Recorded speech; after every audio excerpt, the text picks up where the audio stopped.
All right, we are live. Uh, we are live, and this is season 4, episode 10, Salud. Here And she here is. is Ellen. Here she is, but she's muted. No, I'm unmuted. And I'm There we. black. I have no camera. Oh no. Yeah. So, Did you take the tape off?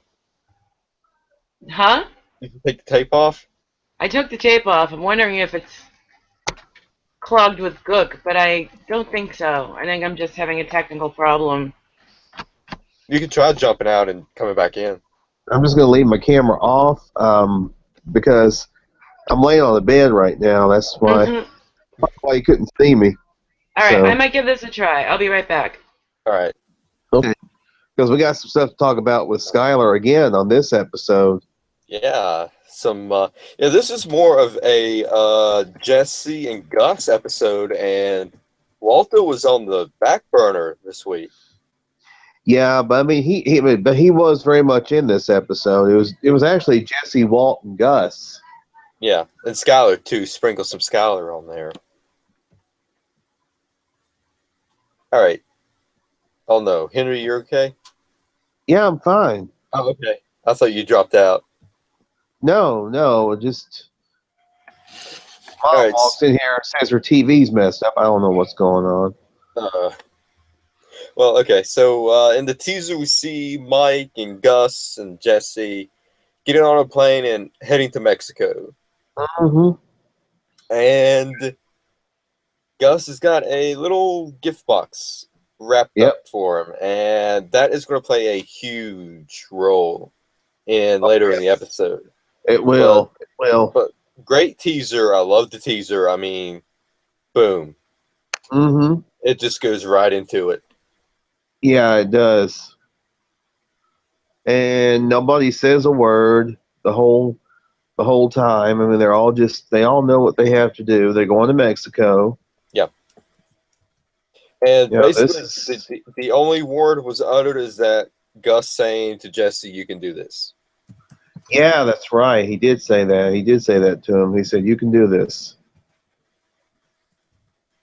He seemed to have he seemed to have a little bit of confidence in Jesse, as it were, or or either that, or he was using him. He may have been using Jesse as a setup for what does happen on this episode. Yeah, I mean, this could have been a part of Gus's plan. Mm-hmm. Mm-hmm. That's what I'm thinking.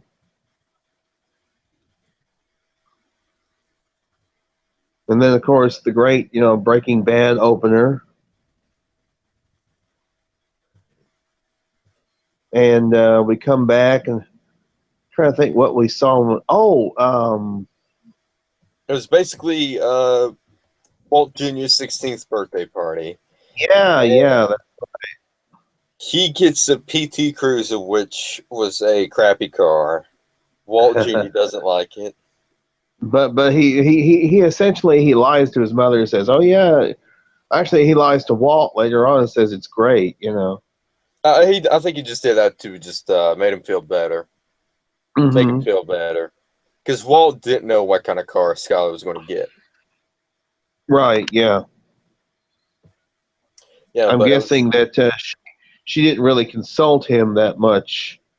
She didn't consult with Walt on what kind of car to get Walt Jr. Yeah, this was totally a mom car. It was. It was. It was just a mom car, and I would have hated to if I was Walt Jr. I would have hated to because I don't like PT Cruisers. Yeah, but anyway, Walt Jr. He gets up about noon on his birthday, and says he wants pancakes because his mom asks him, what do you want? You want breakfast or brunch? Yeah.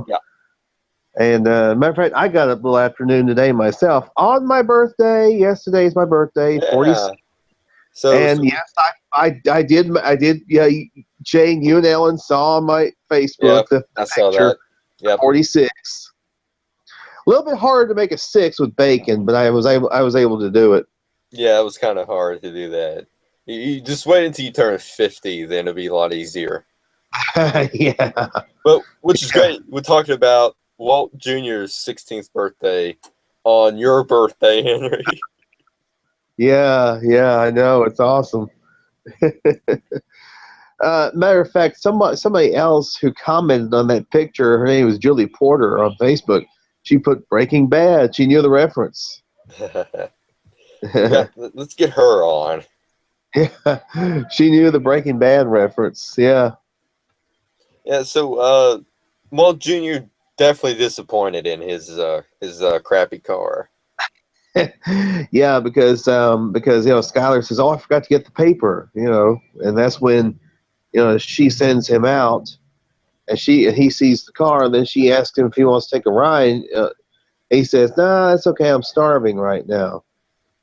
Yeah, definitely. And you can tell Skyler was a little disappointed as well because he didn't like it. Right. Here she comes. Yeah, Ellen, Come here. We can see you. We see. We were just talking about Walt Jr.'s birthday and my birthday. Oh yeah, that's right. By the way, thanks for the veggie bacon. Oh, you're welcome. She put a picture of some veggie bacon on my profile. Veggie bacon. Oh, that's not bacon. Hey, like I said, somebody has to veggie baconify his birthday. For the man who has it was kind of like that. So, sorry, it's true to the story. I need a lighting director. I'm sorry. There we go. Right. You're good. Okay. Anyway, so sorry about that. That's all right. What I missed. Just keep going. About the disappointment of the PT Cruiser. Yeah. Oh, I know. Yeah. I mean, a kid should just be happy that he's got wheels. But he did have that Challenger, and then, and he knows there's money. And he doesn't understand why he can't have what, Yeah. He doesn't get that. And, I mean, the thing is, I don't think Skyler really consulted with Walt on what kind of car to get Walt Jr. I think he said just do what you're going to do.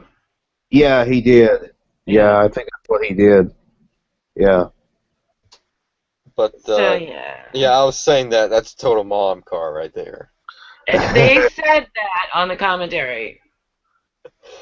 They totally said that on the commentary. No, I mean, from my perspective, if somebody gave me that right now, I'd be thrilled. Just because it's new, or newish. Mm-hmm. It's in better condition than my car. But yeah, he had this Challenger, and, he knows his father has gambling money. Mm-hmm. So he doesn't understand why he can't have a cool car. And that will play into the episode. The gambling stuff will play into something that occurs later in the episode. Yeah, later when Walt Jr. goes to Walt. Mm-hmm. But, so total disappointment with Skyler and Walt Jr. I know, and she was so excited and trying so hard to make this a good birthday for him, and she really did think that she was giving him a good day, and she really wanted Walt to be there. Yeah. But he's missing that. And what else did he miss? Ooh, Holly's birth. Mm-hmm. And then he's calling Junior Jesse.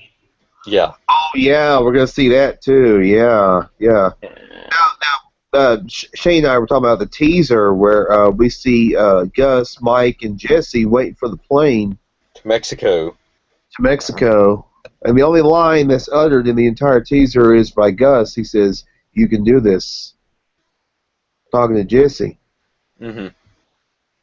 And how much does Jesse know? Probably not too much. Jesse doesn't know squat at this point. He probably only knows what they tell him. Yeah. If they tell him anything. Yeah, but I mean, he was like So they get to the first part, which is prove you can cook. And then they say you're ours now. Mm-hmm. He looks at Gus like you're selling me. You're giving me up. Like Mm-hmm. Yeah, like and I'm a machine or something. And you're just gonna leave in Mexico to crank out meth for you. one of the cartel chemists says because Jesse needed some, was it phenyl something Phenolic acid? acid, yeah. Yeah, it's the methylamine, The methylamine, Yeah, yeah. and and it's really, guys if their there's own. any huge logical flaw in this show, that methylamine is one. Because apparently it's very easy to make, like they said. And, Yeah. Yeah, this whole we got to get our hands on some methylamine stuff wasn't really. But that's okay because the rest of the show is completely awesome. So Mm-hmm. nothing is perfect. It's allowed a flaw. Jesse calls the guy an asshole. He says, "Hey, asshole." Well, this is You great. understand English? Good. Then you know what asshole means. And this is great role reversal because at this point Jesse is Walt in this whole Mexico cartel meth lab, Yeah. and he's the one that's bossing him around. Yeah. At first he's a little intimidated. He doesn't have a strong start with that whole methylamine thing. Mm-hmm. Or the phenylacetic acid. I don't know if that's the same. I don't think it's the same thing. So, but the point about the methylamine still stands. But anyway,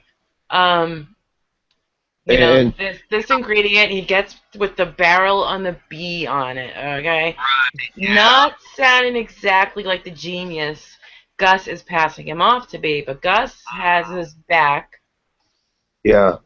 And then Jesse takes the opportunity to just, like you said, turn the tables, role reversal. He did. And I saw Mike. He kind of had a little bit of a. I mean, he did. I don't know. I couldn't tell if Mike was being neutral or if he had a little bit of a kind of a look like he was essentially saying, way to go, kid," Mm-hmm. Yeah, he gives little smirks, like little. There is little frowns or like almost a smile. Even Gus, I even saw Gus smirk a little bit too. Gus smirked. When Jesse was poning that guy, he was smiling. Yeah, Gus did smirk a little bit. He did. He was proud. He was proud of him. They both were. Mike and Gus were. And here, Jesse is like this. He's not liking what's going on so far. He doesn't even get to the part where he thinks that he's just been like dumped in Mexico to work forever. Mm-hmm. And but he's skeptical. He voices concerns, but he's trusting them. Yeah. Yeah. Yeah. I gotta mention, bitch. Bitch. Stop whining like a little bitch. Yeah. Yeah. And then the whole clean this place up and. Oh yeah, Jesse was trying to take charge, and I think he was being emboldened by the fact that Gus and Mike were there. Yeah, and that Gus had his back. Yeah.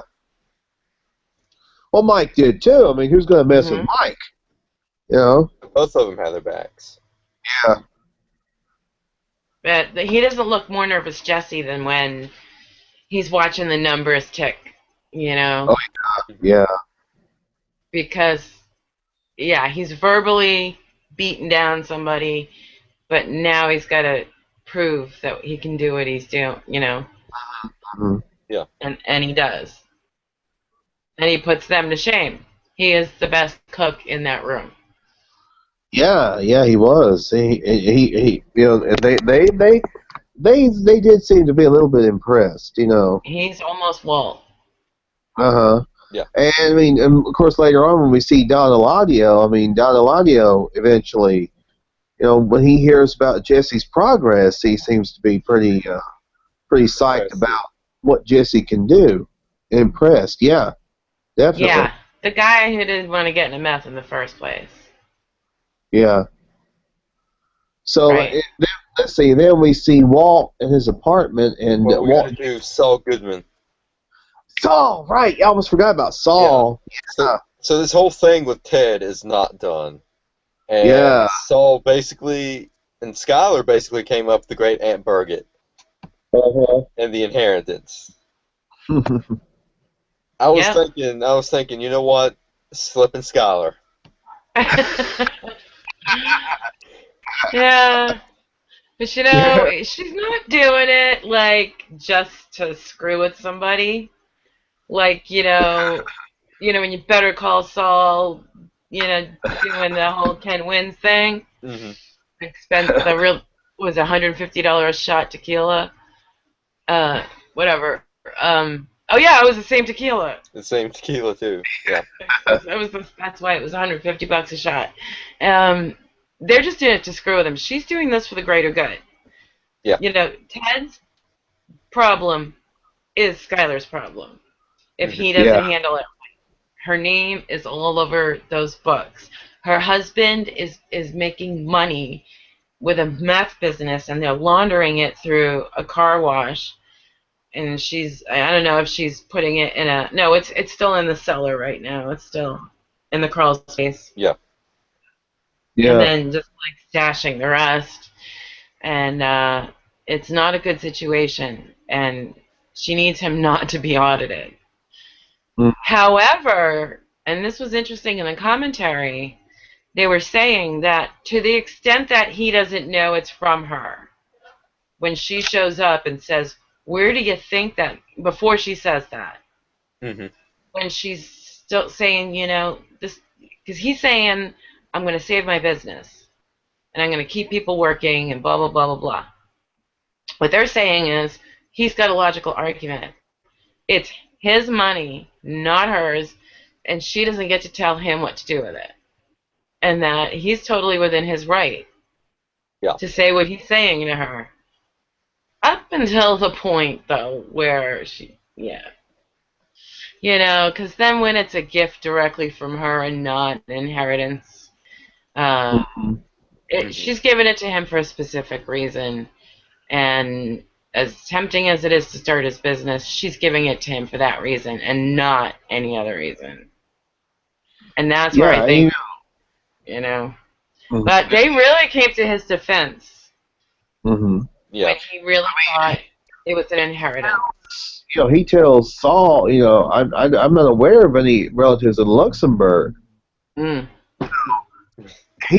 think he may have been a little bit suspicious of that, because he didn't know of any relatives in Luxembourg. But here's the thing. Saul explained that. Yeah. To Skyler. Here's the thing. No, Skyler, because Skyler was the one betting on that. Yeah. Yeah. But then she underestimated, I forget how he put it, Saul, Johnny Fabulous or something? Yeah, that was it, yeah. Well, Saul, he's a good bullshitter, too. I mean, we know how good of a bullshitter he is. Oh, he knows it, too. That's why he's Saul. Here's a guy we already know from the prequel that made a prestigious firm and could have had, the ideal lawyer life, all within the confines of the law. But he doesn't get to play his BS his way. Yeah. And he likes to do it his way. Which, may not be elite, but it works for him.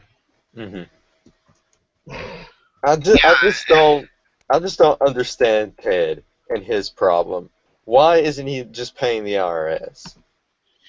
Because he doesn't want to lose his business. And so he's figuring, I get the business afloat, I figure the rest out.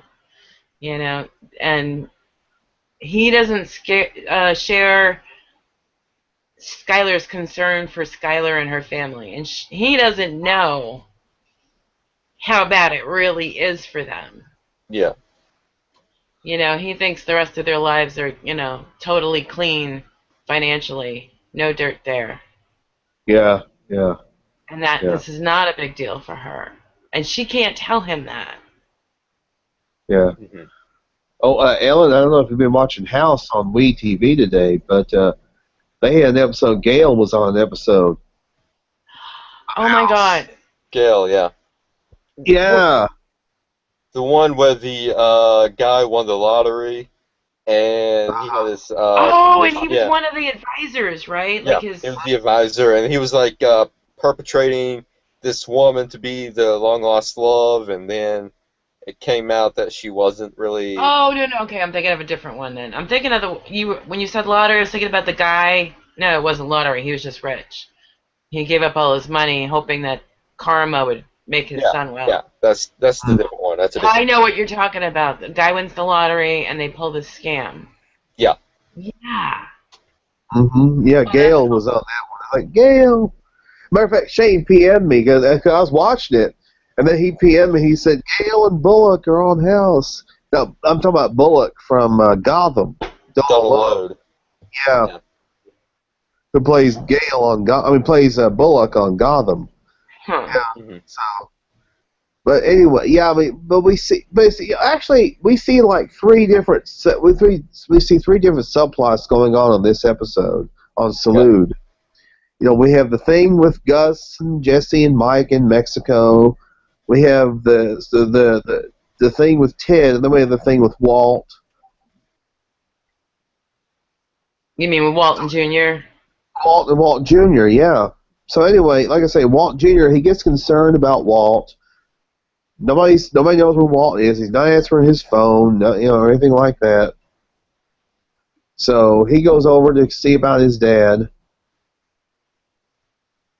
And Walt comes out of the garage, and he's in his underwear. It puts me in mind of when he played Hal on Malcolm in the Middle. Okay, glad you brought that up because, of course, it was Bryan Cranston's idea to be in his tighty whities, and and there was some concern that it might be distracting, and which RJ was in it, and he was like, "I just tried not to look," but on the other hand, that's so much more realistic. I mean, look at the condition he's in. I can't see him putting on his jammies. You're in that kind of condition, you're just jumping into bed. Yeah. He was in no condition to put on jammies. Right. That wouldn't have rang true. And the other thing was when he wakes up and the sheet is stuck to the wound on his, and he yanks it off. Everybody in the commentary goes, ugh! Like, ugh. Yeah. But yeah, those were some pretty intense scenes, Junior and Walt. Yeah. Role reversal. It really was, Yeah. And of course, Walt comes, says, I was gambling again. He tells Walt Jr. he was gambling again. Yeah, so he wouldn't call Skyler. Yeah. Right, and so it makes sense to Junior. Yeah. Keeping up the lie. Yes, and so Walt Jr. spends the night, but he's with Walt taking care of his dad, but he tells Skyler he's spending the night with Lewis, his friend Lewis. So. By the way, when somebody readily admits to something, there's a sign they're doing it to hide something else. Mm-hmm. Life tip. Yeah. Yeah, like I know somebody. Yeah, I was driving drunk. No, you nodded out on heroin. Yeah. Anyway. Sorry. I thought it was interesting when Saul went to visit Skyler at the car wash, and Skyler was like, "What are you doing here? Your face is plastered on every bus bench and within a 5-mile radius." On the other hand, he did have some information she kind of needed to see, Yeah, definitely. I think he responded with, "Well, celebrities have to get their cars washed too." That was good too. Yeah. That was good too. I mean, actually, yeah. The one-liners with Saul and Bob Odenkirk, just great. Yeah, he is. He is tremendous, and I can't wait till this Monday night. We're gonna see on Better Call Saul. We're gonna see more of the evolution of Saul. Yeah, it's called inflatable. Because he's going to start wearing those colorful outfits. I don't think I watched the previews for next week yet. I'll have to check that out. Yeah, the previews. Well, tomorrow night? No, Monday night. Monday night. Yeah. Oh, did you catch the trailer with Negan in it on The Walking Dead? Yes. No. They took it down though. There was an international trailer. It showed his face. No. It showed him from behind. Then it showed his bat, Lucille. Mm-hmm. No, really. Oh no. Yep. Okay. Yeah, I heard that it may be a cliffhanger. I hope not. I hope, if somebody does get killed off, I hope we find out who it is. They're saying it's gonna be like, we know somebody got killed, but we don't know who. Oh, you mean they're gonna be dicks and make us wait all summer? Yeah. Can they be dicks? Yeah, they can. They can be dicks. But going back to Breaking Bad, getting off our topic. We're back in Mexico, and Don Eladio is back, and the whole party with the tequila that Gus poisoned. Yeah, and Gus actually took a pill. Took some kind of a pill. I think they were charcoal. Oh, charcoal. I thought it was a pill to make him throw up. I think they were charcoal capsules. Well, that would make sense, because when somebody ODs, I mean, what do they do when they take them to the hospital? To absorb it. Yeah. Yeah. I'm not sure, but that's just my guess, because, I don't know, they look kind of charcoal colored to me. Mm-hmm. But yeah, he's ready, and he's standing right where Max was killed when he does it. Yeah. Yes. That's right. And, Don Eladio played by Stephen Bauer, who was in Scarface. And so was Mark Margolis, Hector. Yeah, he was in the commentary. Oh, cool. Yeah. Oh, Stephen Bauer? Yeah. Oh, nice. Wow. So, they're having a party. Now, he goes to give Jesse some of it, but, Gus points out he's an addict. Great cover. Yep. Sees his ass that way. Yep. Perfect cover. Otherwise, he would have had to give him charcoal tablets. You're going to be sick. Mm-hmm. And then, Gus just times it perfectly, and he has that conversation again, staring at the spot where Max died. Mm-hmm. And Don Eladio he's got the gall to say, I'm not mad at you. Mm-hmm. Yeah. Like, what? Kind of reminds me of Walt saying, Skyler, I forgive you. Mm-hmm. Yeah, it was I think that'll come later. That was like just to send a message, and that was it. He's like, yeah, I had to spank you around, It's the way we do things. And, Gus is trying to not bite his head off, and Right, he must have had a timeline in his head and decided he needed to pee, just so, because it'd be time to get rid of it, and it'd be time to let everybody start dying, and, Gus, not only is he ingenious in this, and planning it, and doing it, timing it, maintaining his cool. Mm-hmm. Stephen Bauer says that he's like, my character really thinks he's won. He thinks Gus is on his side, and he lets his guard down. And then of course, the title of the episode is Salud, which we see Gus say Salud, and of course Don Eladio says Salud. Yeah. And Gus drinks it first. Mm-hmm. Yep. Don Eladio lets him drink it first. Yep. And then as soon as he sees that, he's like, this is great. This is good. Now, was it poisoned, or was the whole bottle just empty out and just had a clear liquid in it. Oh no, it was poison because they did shots of it. He would have known. Mm-hmm. He would have known if it weren't I tequila. wonder what it was poisoned with what. Yeah, I don't know. They never tell us what it was poisoned with, do they? No. I But see, wonder there if was it's that poison that Marie will speak of in season 5. It's a saxitoxin, something like that. interesting. Trivia. Then I think one of Don Eladio's bodyguards, I don't think partook in any of the tequila. Mm-mm. No, he was like the mic of the group. Yeah. So And the mic of the group took him down.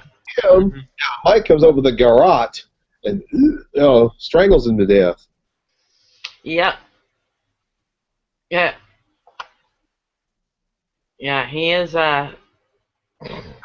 Mike never slips up. Does Mike ever slip up? No. That's why Gus hired him. Yep. Let's see here. Oh, I like the whole interaction with Walt Jr. and Walt, and the story that Walt was telling about his dad. Yes, that was really good. I like that too. Mm-hmm. And they were talking about how well it was written because it's recalling a memory, and the fact that they even threw in a smell, because that's the kind of thing that a person would remember in significant memories. Yeah, and just how well it was conveyed, and Walt is so humiliated at this point, and he feels like he's losing respect of his son. He's looking like less of a man. He's looking more like a victim, a poor old man, than the strong dad. And Junior's not losing any respect for him in this at all. No, not a modicum.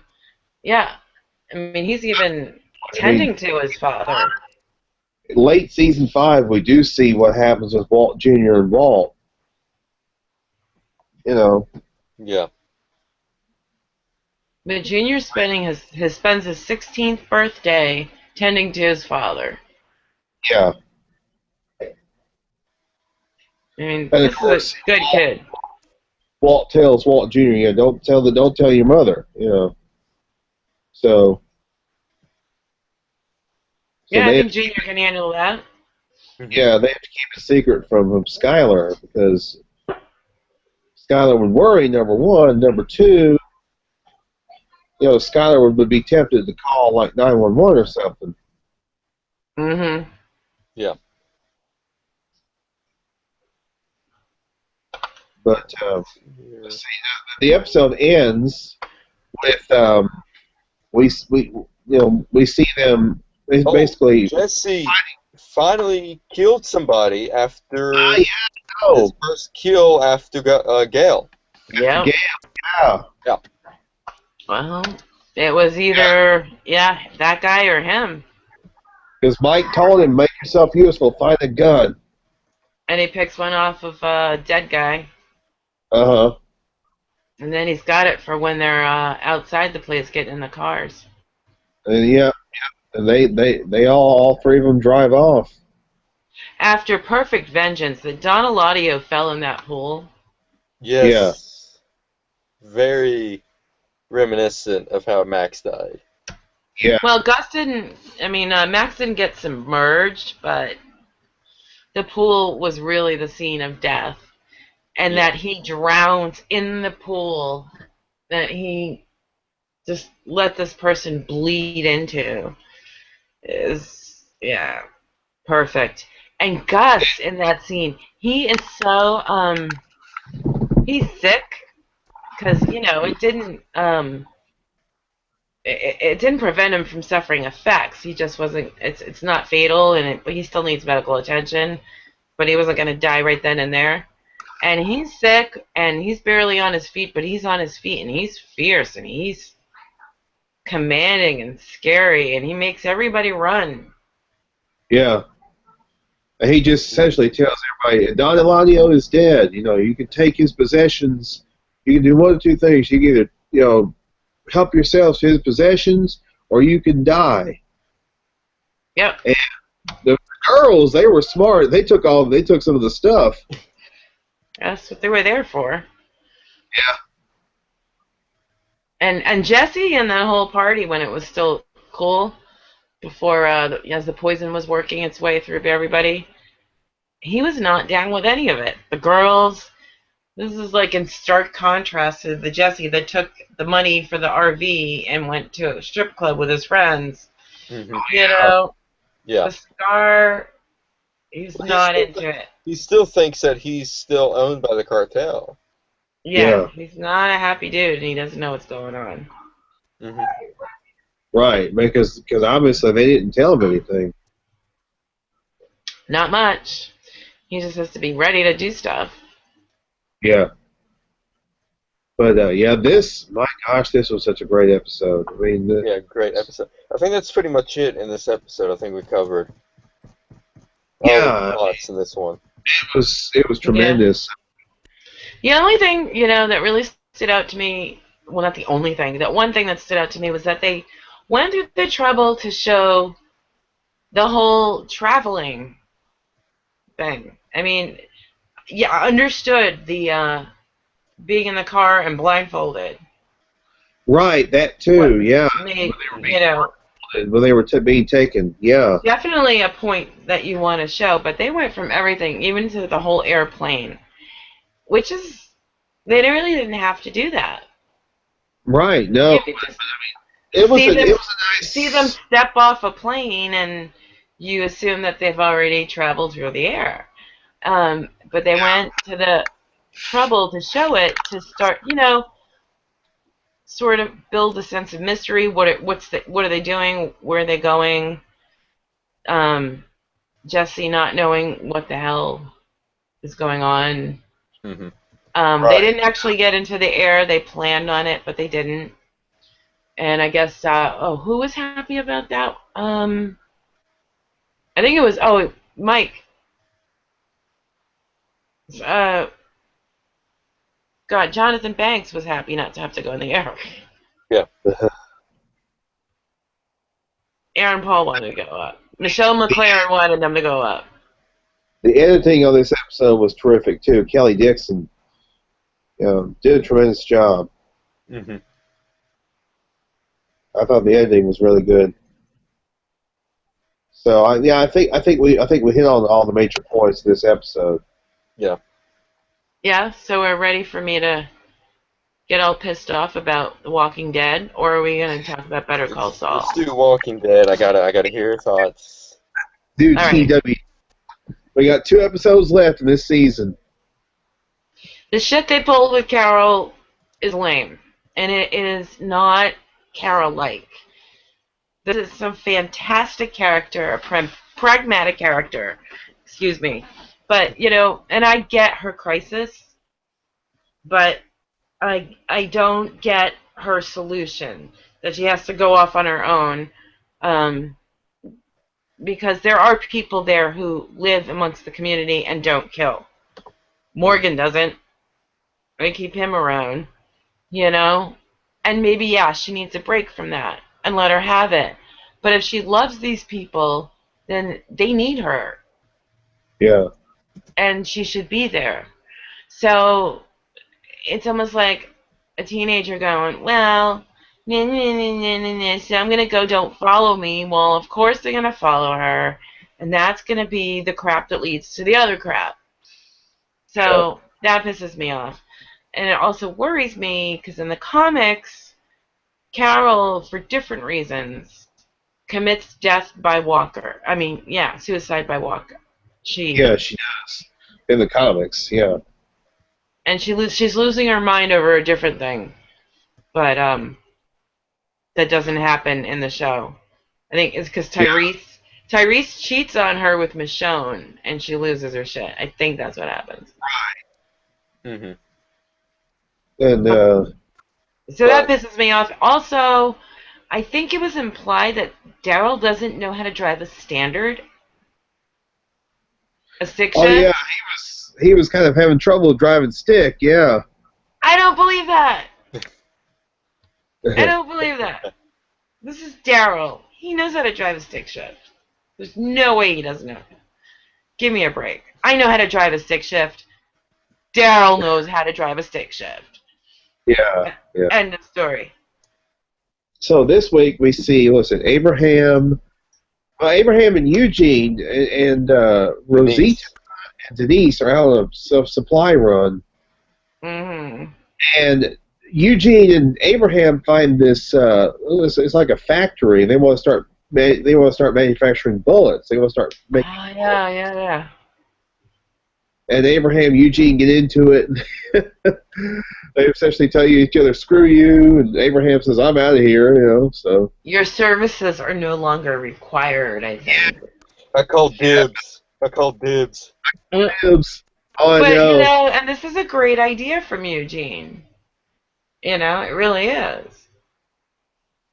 Yeah, I mean, I love the dynamic this week between Abraham and Eugene. It was really good. I love the dynamic between those two. Yeah, Eugene's overstepping a bit because he's gotten better very recently, but he's got to remember he lied to, people got killed along the way, and the reason he's standing there breathing is because of everybody, and he should have a little more humility. But no. I agree. Yeah, I mean. He's like.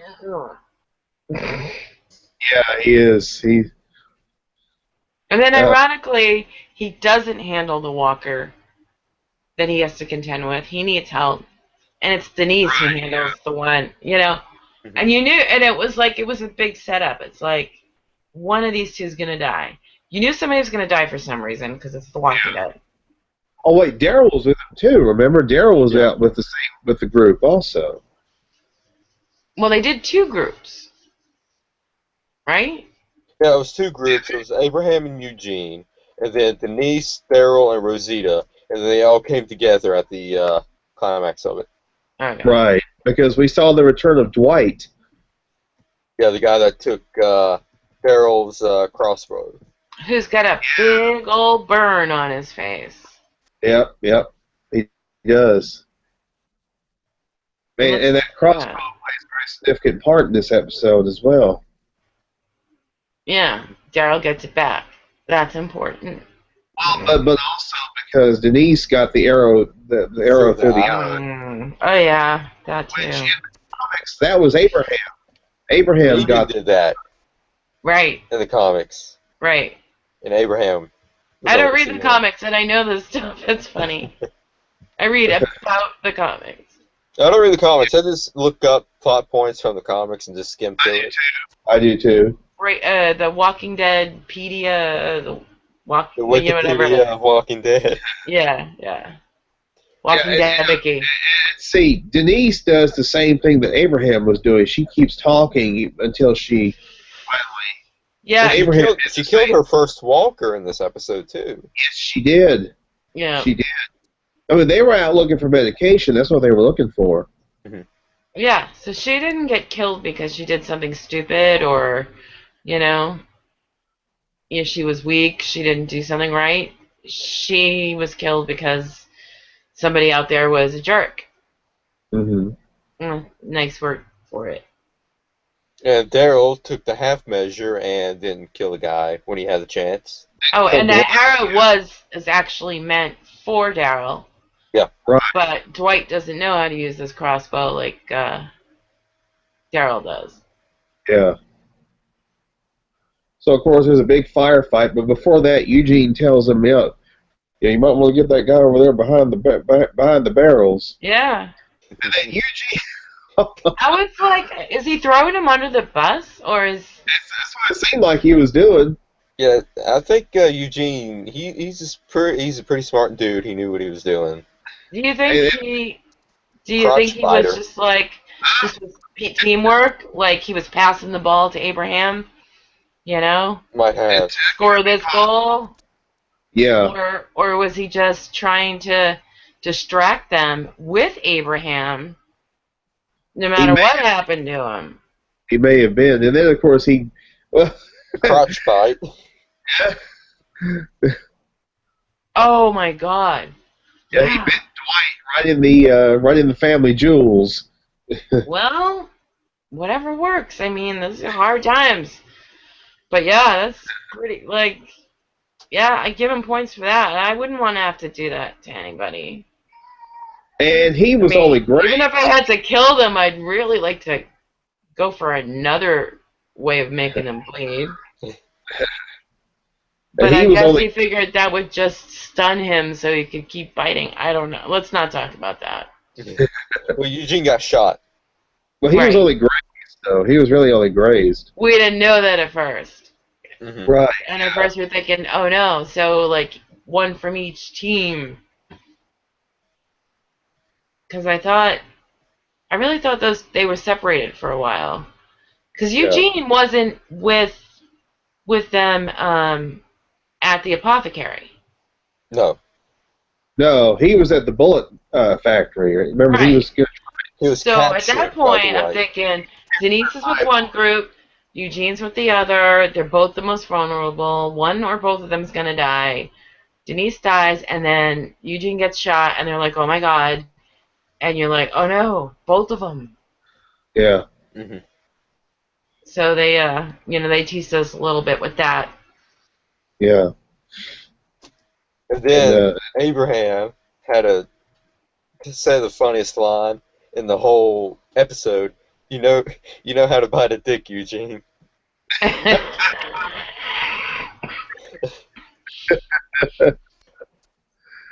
Oh my goodness, that was so damn funny. Yeah, Abraham gets the good ones, and like we just got.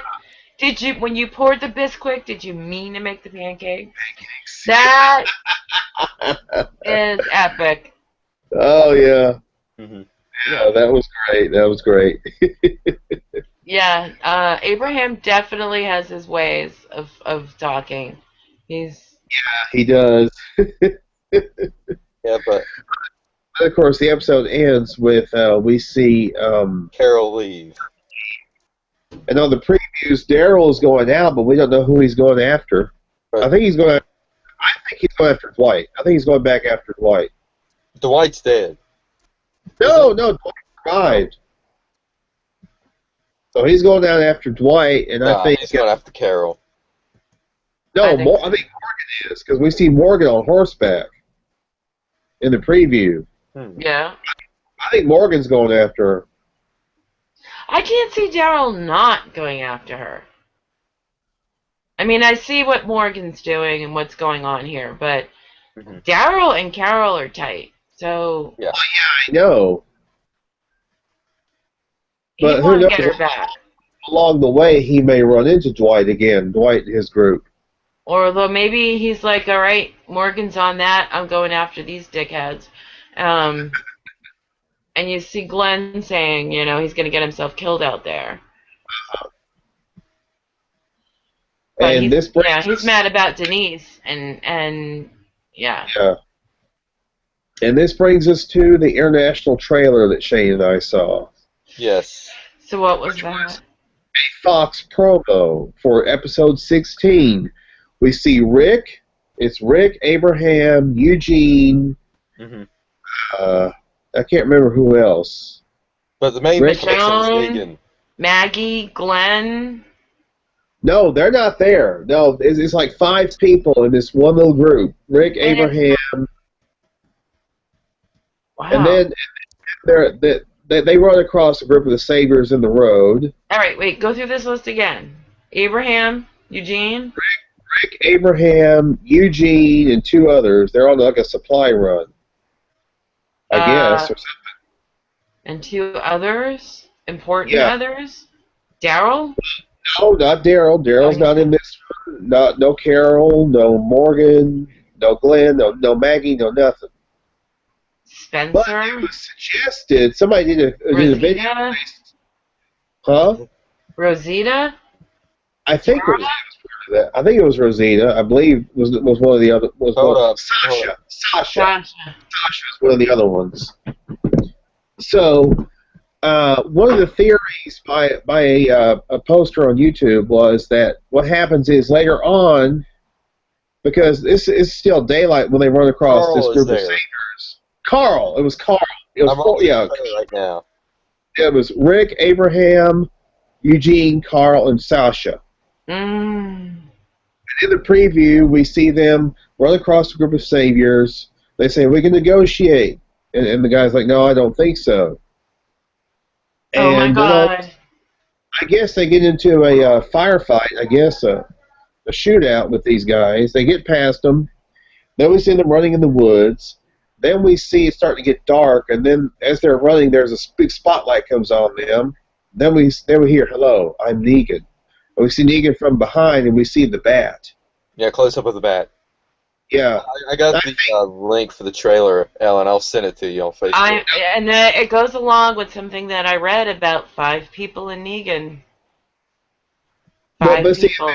But one person theorized that maybe like Daryl and Carol and the rest of the important ones were captured, and they're going to bring them out and line them up on the road. It could add more people, yeah. And that's when we're going to see somebody get Lucille. Bloodbath. It's 9 in the comics, I think. It is, yeah, because they do line them up on the road. And it's eeny, meeny, miny, mo. Yes, it is. I can't deal. I really can't. We know Glenn was killed in the comics. He was the one that got mowed. But it doesn't mean he will. It's, like Denise got what Abraham was supposed to get, and other people have gotten what other people were supposed to get. Yeah. But, so Abraham could get what Glenn's supposed to get. But would Abraham be as devastating as other characters you could think of? Well, it would be a loss, but I don't think it's going to be a huge loss. Not as devastating as others. There may be a little bit of a clue, because on IMDb for that episode, 2 guest cast members have been are listed on IMDb. Jeffrey DeMunn, who played Dale, and Laurie Holden, who played Andrea. Now, in the first season of The Walking Dead, who was pretty close to Dale and Andrea? In the first? Who? Dale and Andrea, it's Glenn. No, it might be Carol. Who?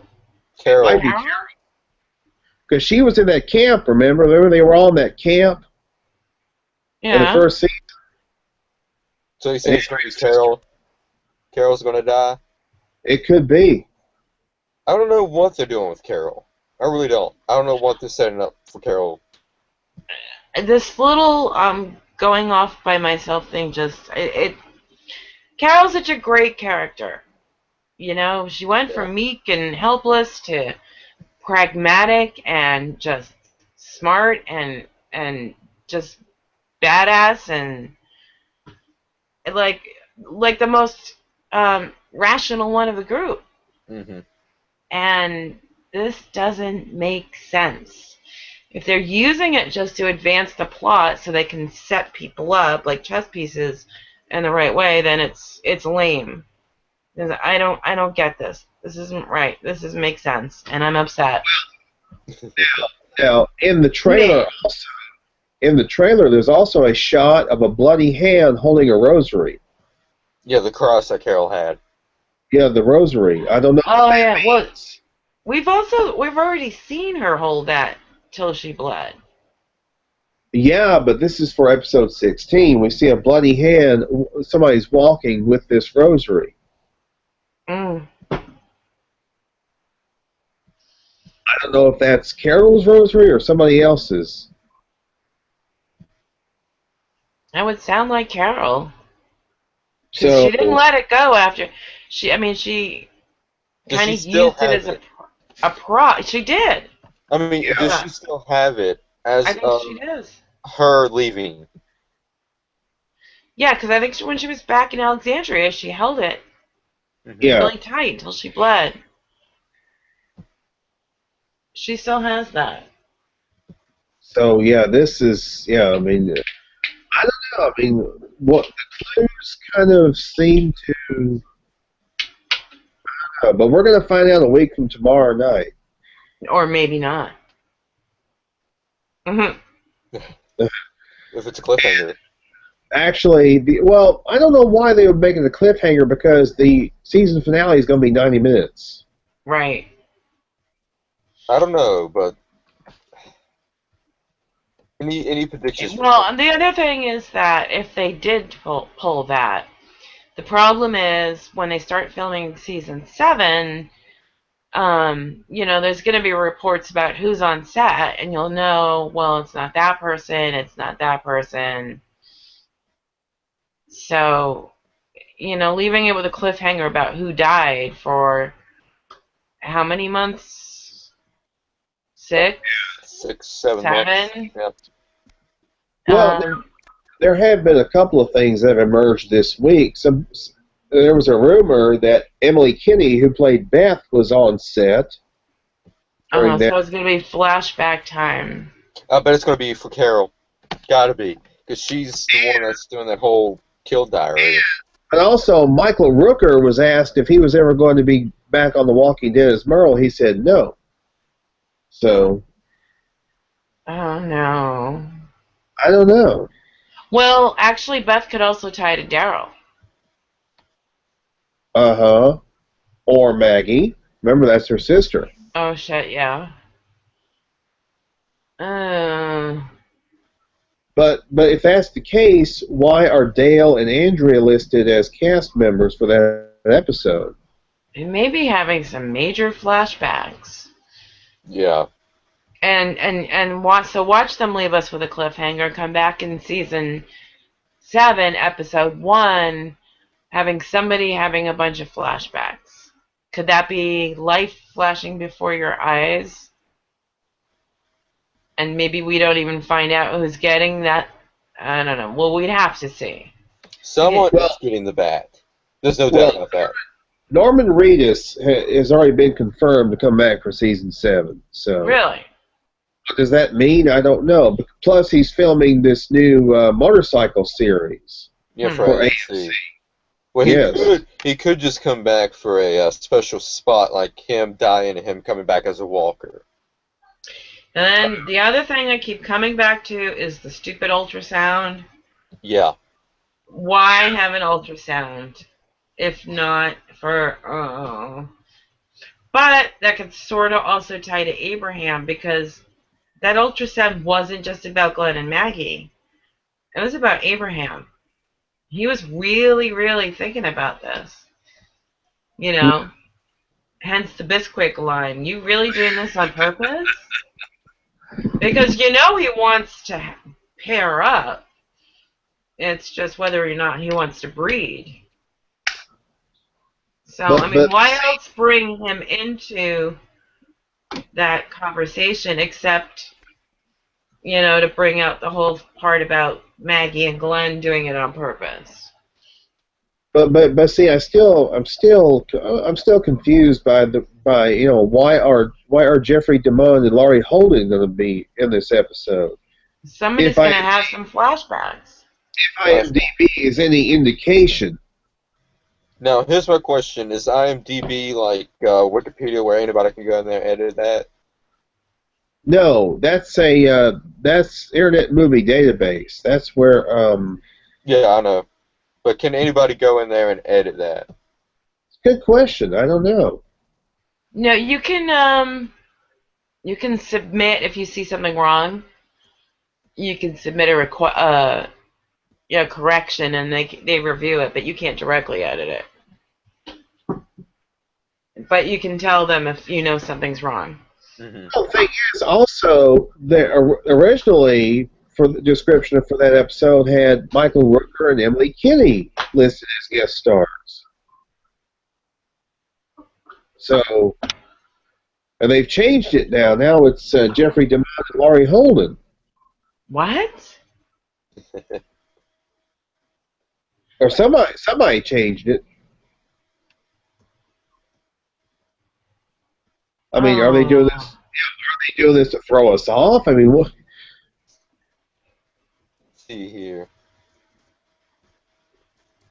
Glenn. I'm Maybe they'll just be. I'm on the internet movie database right now, and they'll be true to life and just do Glenn.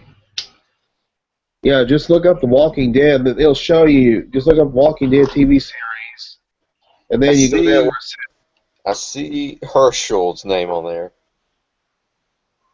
Is this for 6/16? Yep, 6/16. So somebody's having flashbacks in the finale? You know, if it's going to be Herschel, Maggie's going to be the one that's having the flashbacks. Well, they must have changed it again then. It could still be Glenn. It could still be Glenn. They did say it was. They did have Jeffrey. Oh. If you look at rest of cast listed alphabetically. Dwight, Walker, Dale, Negan, Jesus, and Herschel. Herschel. So Maggie and Glenn is probably going to have some flashbacks. Maggie or Glenn. Yeah. Yeah. Because it really could be Glenn. And then if you're talking about, did you say Andrea and Dale? Or is that... Yeah, Shane, click on where it says full cast. Or did you already? Yeah, full cast, and I don't see Roy Holden anywhere. Okay. Or Jeffrey DeMond? Yeah, because that would point to Glenn more than Maggie. That would point Dale? to... Wait, Dale and Herschel? Did you say Dale and Herschel? Yeah. Well, they changed it again because when I saw it a few days ago, it was Laurie and Dale. Well, that points to Glenn because Dale and Glenn knew each other and were working together and going through stuff before they ever met Maggie. Yeah. Remember when Glenn drove that Dodge Challenger from Atlanta with the Laurie? Yeah. And Herschel's important to Glenn, too. Yeah. Father-in-law. You know, who said, nobody's ever right for your little girl until he is, and gave him the watch, right? Was it a watch? Yes. Yeah, the pocket watch. I wonder how many more times they're going to change it for the season finale. They only got 2 weeks. I know. Well, actually, this next week, because this week's almost over. And it's going to be Greg Nicotero is directing the season finale. Yes, he is. He is.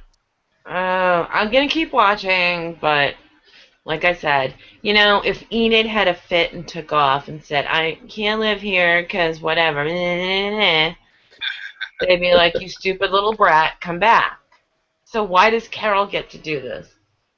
And by the way, we're not giving any spoilers. We're speculating. We're not giving any spoilers. Right.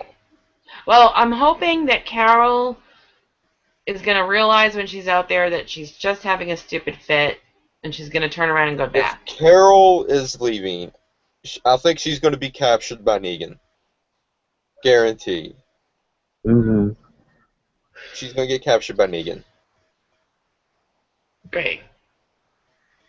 Got all this stuff to look forward to. You know what? The thing is, having Herschel and Dale on the show, it's not necessarily an indication of who's going to get the bat. They could just be having a flashback. I mean, they did that stuff on Breaking Bad. Dream sequence, flashback, something like that. Well, that just goes to my hope about Carol. Thinking about what she's doing as she's out there on the road. And having flashbacks of all these people that she's been with since all of this started, and realizing what she's doing is stupid and she needs to go back. Mm-hmm. Although the fact that she's gone out there and done that, that's not for no reason. It spells trouble. You think Carol's suicidal at this point? Oh, I don't know that she's suicidal, except in the sense that, she can take care of herself, but she is only one person. And she does have to sleep at times, so she has no backup. So she is definitely putting her life on the line. Yeah. It's, that's why you have a community. So you can everybody take shifts, watch each other's backs. So she's definitely putting her life on the line. Mm-hmm. But yeah, But and this was the stupid thing that, Rick had sent her away and she wasn't really supposed to be in the group in the first place. We've been here and fixed that. Yeah, I remember when they sent her off, Mm-hmm. He sent her off, and then she came and saved everybody, and it was all water under the bridge. Yeah, that was after Terminus. That was at Terminus. Mm-hmm. Right. So, yeah. Stupid. Anyway. We'll see. I was unhappy last week. Oh, speaking of Walking Dead, John Bernthal, The Punisher as Daredevil, Season 2. Yeah, Shane is going to be playing The Punisher. Oh my God. Oh, yeah? I watched all of them. It's already on Netflix. It is great. Oh, I got to watch it. You've got to watch it. Ellen. Since I do have Netflix now, yes. I can watch it. Well, you got to watch Season 1 first. But I did. Yeah, I'll watch the whole thing. How did you like Season 1 of Daredevil? I just came off of Jessica Jones, and I didn't like it as much as Jessica Jones. I love Jessica Jones. Yeah. I think Season 2 will do you in. Yeah. Yeah, check out Season 2. Oh man, yeah. I do love D'Onofrio though. How long are we going to wait? He does make an appearance. He does make an appearance. Yeah, well, he's around, right? He does. There's this great scene between D'Onofrio and Bernthal. Oh, sweet. Yeah. Because I watch Criminal Intent quite a bit too, on like WeTV and USA. Yeah. Oh my God, he was my favorite of all the Law and Order detectives. Yeah, Gordon was great. Bobby Gordon. And there is a Jessica Jones name drop in Daredevil 2, Season 2. Really? Yeah. It'll be worth it. I think Daredevil and Jessica Jones they're tied in with the Marvel Cinematic Universe also. They are. Yeah, there's supposed to be one that has all of them. The new Captain America movie is coming out May 6th. Oh, I've seen the trailer for it. It looks good. Oh, yeah, Spider-Man. What's the guy? Luke. Luke Cage. Cage, yeah. Yeah. So, I think they're all supposed to be doing stuff together. Is what I heard. But, of course, I've been watching House all afternoon, too. I've watched all of those episodes so many times. Oh, the great episodes. I got the whole thing on Netflix. I got the whole series. Before there was a Breaking Bad, I was so addicted to House. Mm-hmm. Still love it. Will always love it. I'm a medical junkie anyway. And part of the fun is trying to guess what these people really have. Yeah. But, because the first diagnosis is always wrong. It's kind of like Law and Order, where the first suspect is always the wrong guy. In House, the first diagnosis is always the wrong one. Yeah. Exactly. All right, let's get into Better Call Saul. Oh, yeah, Better Call Saul. This was a good one this week. Oh, excellent one. It really was. Oh, yes. God, the cousins.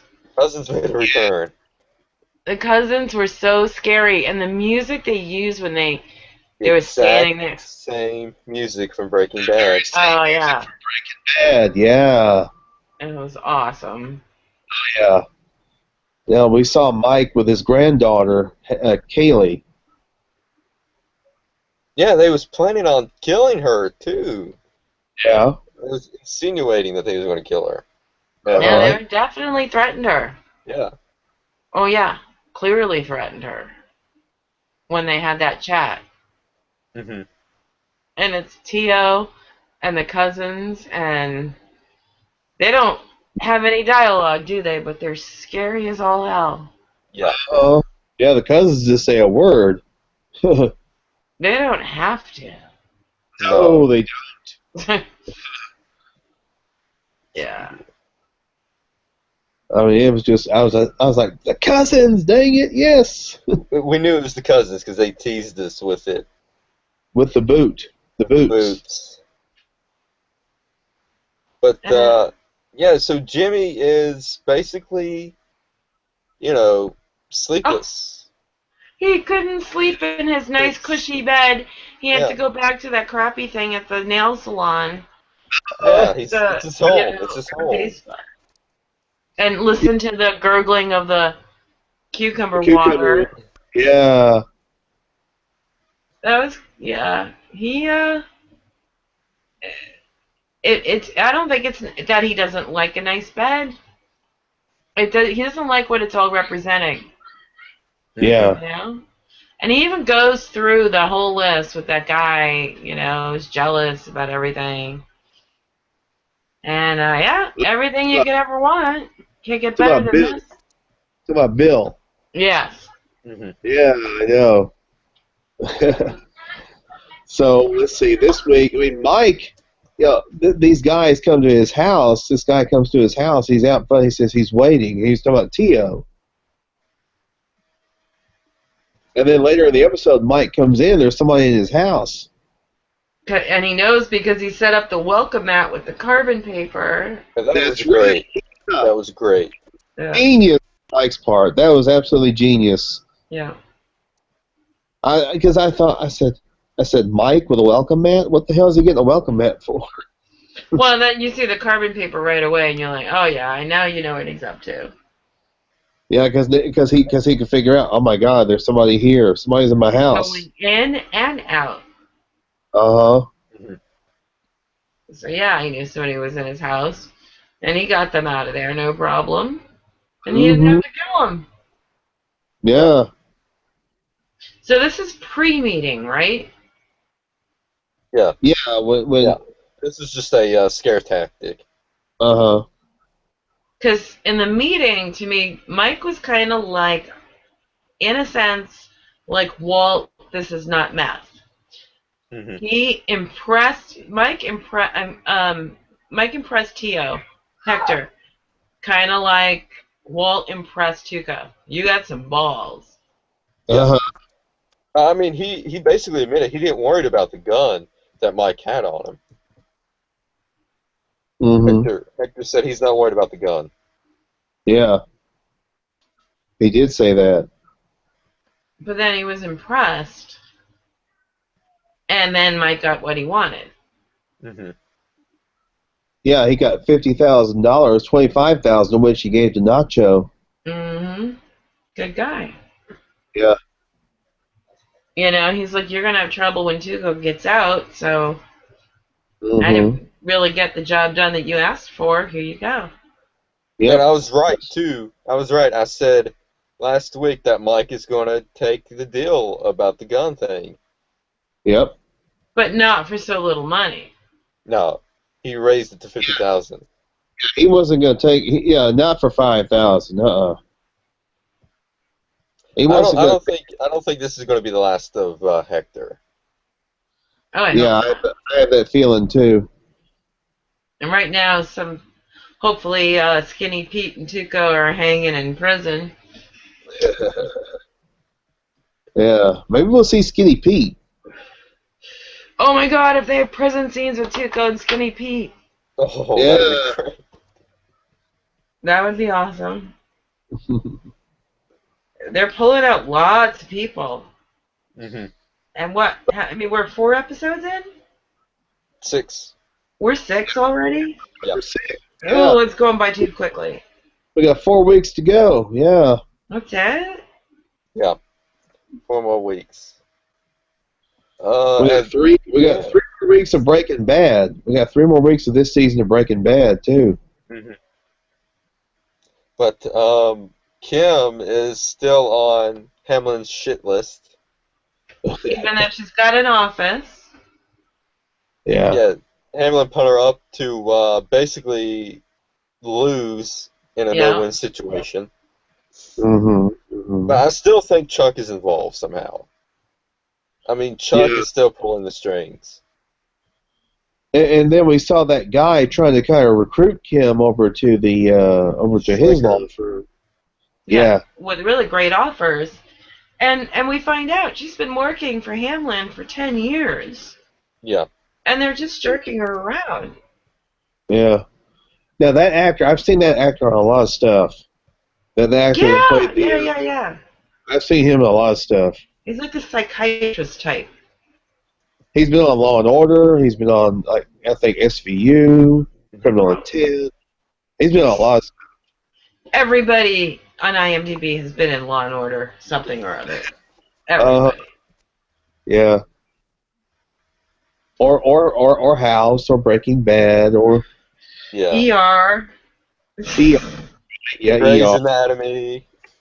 Seinfeld. X-Files. Yep. X-Files too, that's right, yeah. But yeah, Kim, here I was thinking, okay, Kim is going to get tired of Saul's crap, and she wants to be the good girl. But the good girl thing's not working out for her, and that thing they do, she's Giselle again, and she calls him in, and Victor. Yeah, they once again slipping Jimmy and slipping Kimmy. Yep. Yeah. And he just gets right down there, and they just do it perfectly. Now, Shane and I thought that was the same place from season 5 where Lydia would go. It looked like it. It did. Really? Oh. I thought maybe it was. I couldn't tell. I thought this was a really big place, or maybe I'm confusing it with something else. No, I'm confusing it with something else, I think. No. It is this. Because he takes her to this place. Kim was at this place. I think it was like some kind of place. I don't know what it was. I'm going to have to rewatch the episode. And everybody there is just, so full of themselves. And it was like packed. It was huge. It had tons of tables. Mm-hmm. That is not anything like that little place that, the booths were, there were booths and it was way different. Unless they remodeled it or something. No, because the other place was very small. Like you sat right by the window. The tables and chairs were neater and cleaner, and a counter. A bit like the same place. It looked a little bit like the same place because I haven't seen season 5 in like a year or so. Mm-hmm. I have to watch season 5 again. Oh, don't worry. We'll get to season 5 in a couple of weeks. Yeah. A few weeks. Yeah. I am not going to be working weekends, so I have no schedule constraints. All right. Sweet. No more restaurant for me. I'm excited. So, yeah. None of that. I won't miss anything. But yeah, we once again see Slippin' Jimmy and Slippin' Kimmy. Mm-hmm. Yeah, like she doesn't know what she wants to do, and she should just obviously take the job. I'm surprised. I mean, it's a no-brainer. I think she feels a little loyalty to them, but she obviously feels resentment, and she's acting out. And yeah, she wants to be she wants a better position at that place. She wants to become partner. And they'll pay back her student loans, so she owes them nothing. I mean, she's put in 10 years there, and she's good, and they're messing with her because of Saul. You notice they name-dropped the Kettlemans also. They did. Oh, that's right. About the deal that she got for them. They name-dropped the Kettlemans. The Kettlemans who were wannabe criminals, I think. I'm surprised we haven't seen them yet. I was hoping we get to see him at least once. Well, he's in prison and she's not, right? Is that how that ended up? I think so. But we didn't get to see that, though. Sorry. And let's see, what else happened on Better Call Saul this week? I mean, of course, we saw the cousins trying to intimidate Mike. Jimmy still have a babysitter, Aaron. Oh yeah. The singing on the answering machine. I like that whole babysitter direction they went with. I like it. And he's still trying to get his cup to fit in the. He just says, "Screw it!" Takes the center console out. Yeah, I think he'd rather have his old car back at this point with the cup holder that fits his cup. Uh-huh. You know, and what does he get out of the? He just smashes that thing, like rips it apart. Takes out the part that actually has the round, and just okay. Now I have a little box to put my coffee in. Yeah. But I feel him there because cup holders. When I'm looking at replacing my car, cup holders are a big thing. Yeah, I mean that was a pretty good sized cup he had too. Like this water. I mean, this giant water bottle. I won't use bottled water anymore. I got my Brita filter, and I have to have giant containers. Yeah. So, yeah, cup holders are really important. Yeah, I have this good size aluminum water bottle, which is it's pretty thick. I have a pretty thick aluminum water bottle. Keeps it cold. Yeah, it does. Keep it in the fridge. Yeah. Put some peach tea mix in there. Oh, shake that sucker up. But I think that's pretty much it for Better Call Saul. It was a good one. This was a good one. Jimmy's becoming the rebel at this point. He really is, yeah. Yeah, he knows. He's starting to find out who he really is, what he wants. Yeah, I think so. I think that's what's happening with him. All this time, he's been chasing, the corporate lawyer thing, the prestigious law firm. And he gets it, and now he's just rebelling against it. He finally figured out that the whole corporate thing isn't for him. Yeah, he's miserable. He realized he didn't like it. I see some parallels with Walt and Jimmy. He wants to be the main guy. He wants to be the top guy. He wants to call his own shots. Exactly. Yeah. Yeah, much like Walt, with the car wash thing. Fuck you and your eyebrows. He's anti-establishment. Yeah. I mean, you could call it. Yeah, Walt was definitely anti-establishment too. Yeah. Yeah, because his slipping Jimmy skills are his strong points as a lawyer. Yeah. And it's like I say, sleazy type of lawyer. And he loves it. And for next week's, we're going to see him. He starts picking out more colorful outfits for himself to wear. I like to see how that's going to go with Ed Begley Jr. Oh yeah, Ed Begley Jr. has been great in this season. Oh yeah, he has. He's been tremendous. And then we got the whole babysitter thing with Aaron, which I absolutely like. Yeah. I didn't know how I was going to like that at first, or how well I was going to like that. But it's really working. It's really working, I think. I mean, we saw it. It was really hilarious. She's like, going back over everything that he said in this past week's episode. And, yeah, it's just another straw in his back. It's a big, heavy one, It is, yeah. He doesn't want to. Tremendous. Yeah, the dynamic between he and Aaron is interesting. Because the idea that, look, I want to work for you guys, but I want to make my own decisions about how I do everything, is never going to fly. Yeah. So. Yeah. Aaron, we have that Seinfeld episode where George was going to take a job with this company. He had the swishy suit. and he took the suit the chef of the restaurant was going to take, and the guy he was interviewing with says, "Go on to George, take a bite because the pie got poisoned." It's like if you're one of us, you'll take a bite, and George never took a bite, so. Mm-hmm. Yeah, so that's pretty much it for Better Call Saul. Any predictions for Monday night? Oh goodness! Yeah, I mean, what's gonna? This could go any way.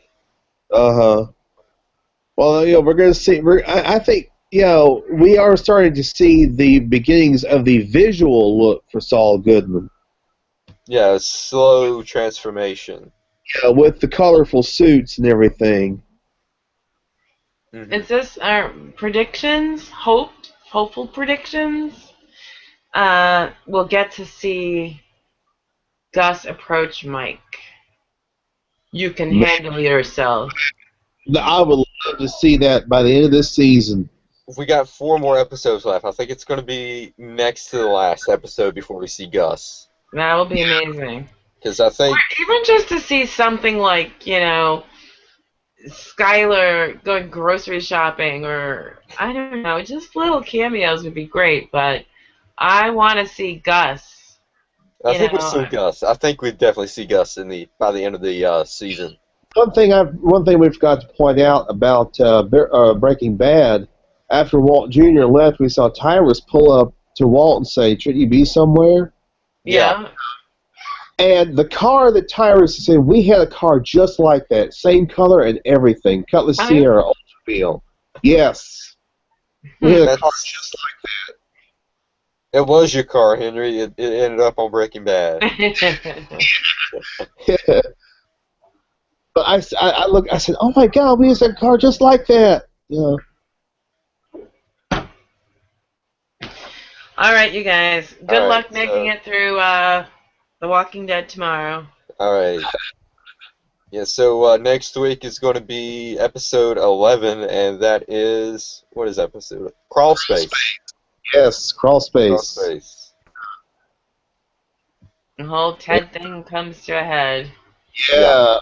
Oh, this getting scary. Oh, remember what happens with Huel and the other guy? I think that's episode 12. Is it? Yeah, because Crawl Space ended with Walt under the crawl space laughing.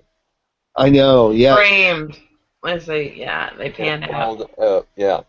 So that was pretty much it. Next week's Crawl Space, and we're in for a ride with Walking Dead and Better Call Saul. We are. All right. Good night. See you next week. Take care, guys. Happy birthday, Yeah, Henry. happy birthday, Henry.